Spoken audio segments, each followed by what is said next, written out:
I mean, obviously, we have this backdrop of all these sort of horrors, from terrorism to climate change to, mass shootings to all these kind of things. So it's hard in that moment. But where do I see it? I mean, all over the place. I see it in the cryptocurrency movement. I see it in the food movement. I see it in these new movements people have to parent in ways that are less violent, that are more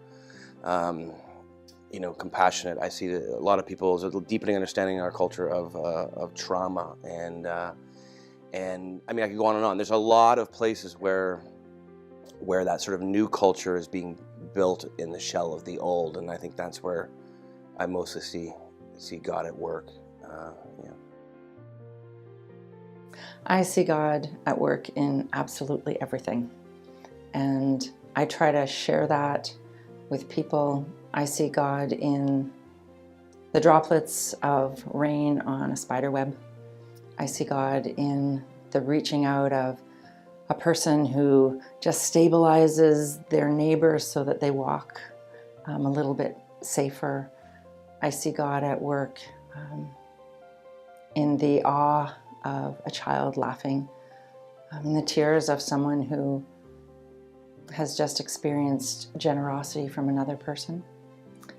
I think God is absolutely everywhere, and we need to just look.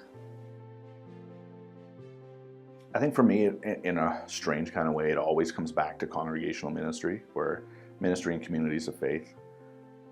The world is just such a crazy place. But to see how folks are wrestling with what does it mean to be a faithful person, to be a disciple of the risen Christ, right here, right now, in the midst of all that chaos and complexity, that's for me is one of the places.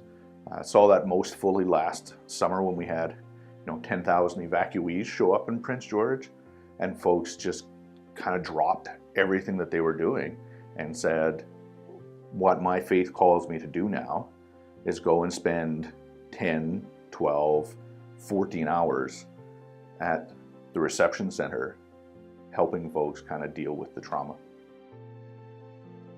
So when I'm not in the church, more of my time is spent doing social movement work. And my sense over the last number of years is that social movements are becoming more attuned, learning from the past, becoming more attuned to spirit than just strategy alone.